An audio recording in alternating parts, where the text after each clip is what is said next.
So let me pivot here to, instead of looking at the past, be a little bit more forward looking. So do you see any new technology that may become a game changer for the industry in the next 5 to 10 years? Or maybe it's a hyped technology that everybody's talking about, but it's not quite here yet. You have your ear to the ground for that sort of thing? Yeah. So, I mean, a lot of what I've done in the past was talk about like the future of design. And I like to talk about a lot of technology. It's hard to tell what's going to grab a hold and what's not. I think most of it will grab a hold eventually. It's just a matter of when. And, you know, I talked a lot about generative design. I talked a lot about artificial intelligence, machine learning, but I think just in general, you know, our software just getting smarter and smarter, getting more artificial intelligence. And when you talk about that, even generative design, machine learning, people get really nervous. Like we're going to start to lose our jobs. Machines are going to get so smart. Our software is going to get too smart. It's not going to need us anymore, which is like the most ridiculous thing ever. There are certain things that we do every day in our, let's just take CAD, that we do every day in our CAD lives that is boring and tedious. And what if the software was smart enough to watch what you did every day and go, you know, I could do that for you, Lynn.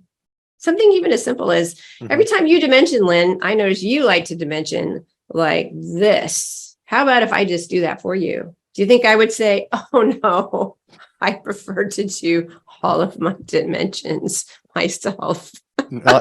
You know, you're all about the picks and clicks, right? So I know what the answer is. I love doing that because I would never say that. I would go, please. But you can see more and more software getting smarter and smarter. Some software that does like auto routing. It followed what you did. It pays attention to what you're doing and it will do some auto routing for you. You know, I'm not saying you shouldn't go back and check it. You might want to do a little look-see. But you look at generative design, right? Where you have a situation where I have to come up with this, you know, this particular type of model. And these are the parameters. And I have some ideas in my mind, but let's just throw it over the wall to the computer and see what it comes up with. Now it's going to come up back with like hundreds of designs. That's time consuming for you, by the way, to look through all those designs. And you may not even go with the final design that the computer comes up with, but you might come up with some great alternative ideas that you never thought about. And that's what I really do like about it, that little out of the box thinking. We tend to be kind of closed-minded what we think about, blah, blah, blah. But what if it even just opened the door to some better design? You know, these are the things I start to think about, doing things other ways that a computer could maybe help us with. But the computer isn't going to pick which one of those designs you should use. And, you know, that's still going to be your job. So no one's going to take your job away. But computers are getting, you know, computers are getting smarter, software is getting smarter. And I am totally all about that. So I think that you're going to see more and more of that. Cool. All right. Moving on here. Good answer, by the way. Thanks. I was afraid might be a little bit more hardball, but it was, as usual, softball for Lynn. Yeah. Well, I mean, I could think of all kinds of answers to that question. For those of us in the industry who are contemporaries to each other, right? We've all seen and done a lot throughout all these years.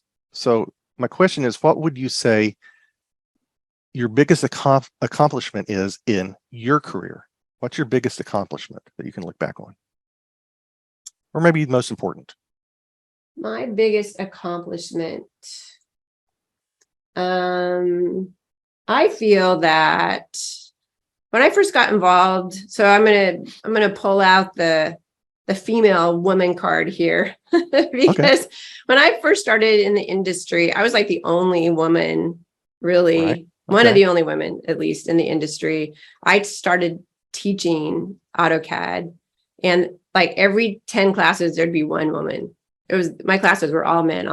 So, and they were shocked when they walked in and they saw a female teacher, and I was really young too. So I had to totally prove myself. Thank God I knew what I was doing, because I had to really prove myself. I had more than one guy walk in and, ask me to go get him some coffee because he was sure I was not the teacher. I remember those days. Yeah. Yeah. But, I have no ego. I was fine. I went and got him coffee. And then he was very upset when he found out I was a teacher. But yeah. So, I mean, I feel like I feel like I tried really hard to be a role model over the years for example for women and for girls. I've done a lot of STEM presentations and just holding my head high and saying, I don't feel like I don't really feel like I was held back as a woman. And I just never let the thought cross my mind. And I've really been treated very well in this industry. And I like to try to set that example that girls, women, they can do whatever they want to. Sure. And, I was definitely in a male-led industry. Now that's changed a lot now. There's still more men than women. We used to joke right at Autodesk University. It was like one of the only places where the line to the men's room is way longer than the line to the women's room. Yeah, exactly. But you see more and more women are getting involved in engineering, getting involved in CAD, getting involved in, Right. And today we don't see it as unusual. When you started, I remember It was those very days. It was unusual. It was like, yeah. But I don't feel like it held me back at all. I really honestly never processed it. Cool. Yeah. Yeah. That's I like that. If it did hold me back, I was oblivious to it. Well, I wouldn't stand for it. I just straightforward pushed on through. You knew what you were doing. You had the knowledge and you had a passion for it. And so I did. I did. That's great. So that was then. This is now. What continues to drive you now, Lynn? What continues to drive me? Well, I still think I can make a difference. Perfect. And I hope I still make a difference. We think you do. And I love to see the smiles on users. I like to believe that I can help drive change in software too, where I'm at in the company. I'm an executive in this company and I feel like they listen to me. If something needs to change, I feel like I'm in a place where I can make that happen. I go out, I listen to the customers and I'm fortunate to work someplace where they do want to make changes. And, it's a software product. You're like, oh, really, Lynn? It's just a software product. But it's not just a software product. People that use our products use it like 8 hours or more a day. It is an important product. These products dictate their lives. Yeah. These products need to be good. They need to be efficient. They need to be friendly. We don't want to, we want our products to be something that our customers enjoy using because they have to use them all the time. Right. It's not like it's not like a product where you just go bounce in and out of. If it's no bueno, it's no bueno. I've been there, having used numerous design software products over the years. No bueno shows itself in a hurry. One bad feature can just like take someone down all day. Oh yeah. And they're hitting their heads against the wall all day. You ruin someone's day. Yeah. Yes, I totally understand that. Looking a little bit even more forward than what drives you right now. This may come off sounding as a bit of an odd question, but we all face it at some time. So I'm curious, do you have an end game for yourself? Or are you more like me and a lot of us that you feel you always will have that need to keep your toes dipped into the CAD and BIM waters in some way? Or in a nice, warm, sunny beach water. Or a nice one. A drink in my hand with that's the question. An umbrella. That's the question, really. Is that the Lynn aim at some point? I mean, I love what I do. Yeah. Everybody knows I love what I do. Sure. I think as long as it still sparks joy, I'm going to be involved. I would never turn my back on answering questions or helping anybody that I could. That's for sure. I still answer AutoCAD questions when I need to, or Autodesk questions, or I point people in the right direction, even though I don't even work for the company anymore, for crying out loud. Right. And but can't you do that with a drink in your hand on the beach? Well, I would love to do it with a drink in my hand on the beach. All right. But, as long as I'm still adding value, Yes. And I can't emphasize enough how much I enjoy my job. I mean, I really enjoy my job right now. I work with unbelievable people that are so much fun. I guess it's once the fun stops, we'll see. We'll see. And then, I'll be on my own. People can still email me. Yeah. I'm friendly. Absolutely. You are that. I'm friendly. But, we'll see. Okay. I don't know if I'm going to be around for the next 20th edition of AUGI World doing another article. I'll have to have a couple facelifts by then. So we are at the point of closing this out, though. Okay. And to do so, I thought it would be kind of fun to use the same final question that we posed to you back in 2002.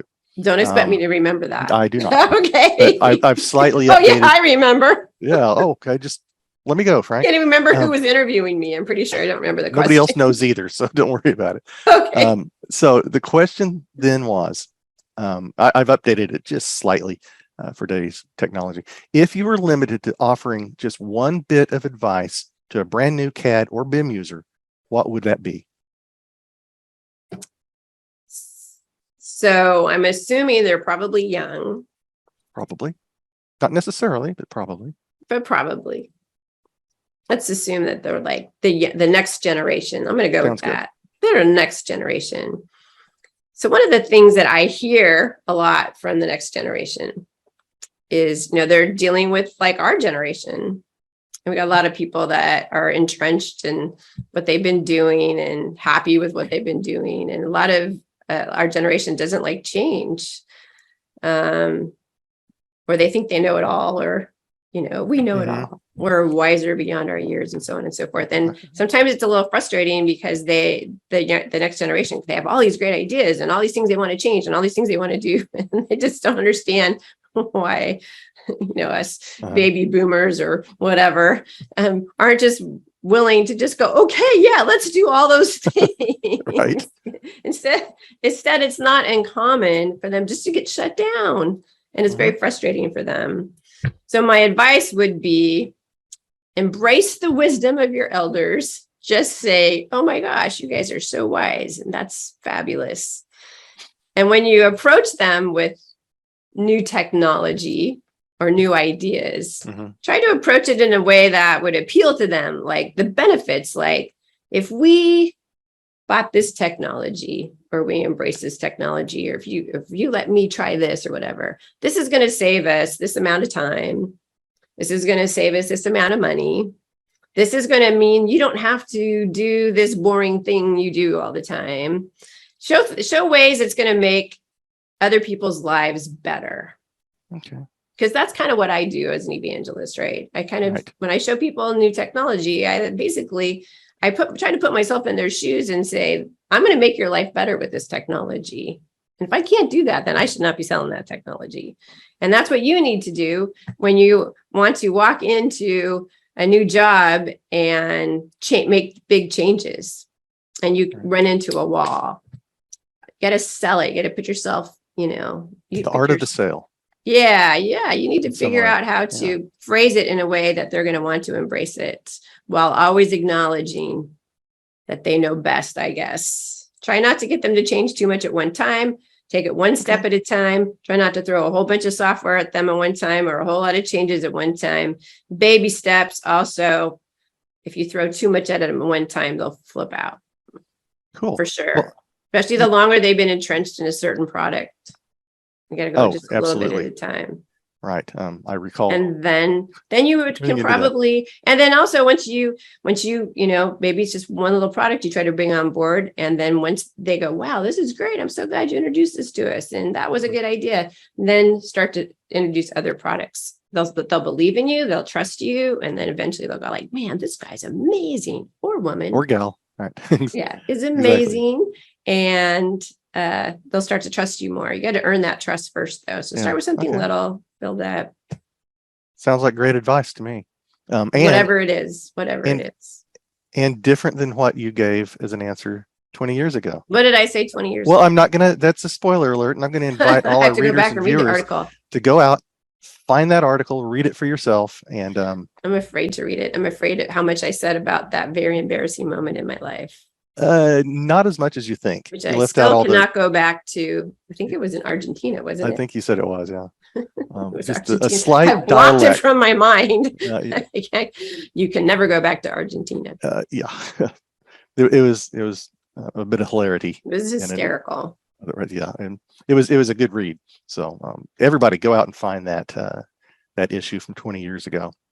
But Lynn, I want to say thank you. Thank you so much You're for lending us welcome. your Thanks for valuable taking the time.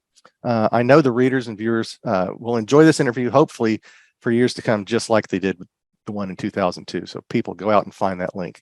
So with that, you've already said maybe, maybe not, but what do you say we do it again in 20 years? In for our 20 40th? years, I'm sure I will look just like this. I have no doubt. Who knows what hair color I'll have in 20 years? Gray. I think it'll be gray. I think I can answer that. Again, Lynn, thank you so much. From all of Yeah, us here at sure. Thank AUGI. you for taking your time too, Frank. You are a This has great been awesome. interviewer. Oh. And you know what? In 20 years, I'm going to remember that you are the one who interviewed me. How's that for a deal? Sounds good. I use my name up front. So Oh, well, that helps too. I can look it up. What?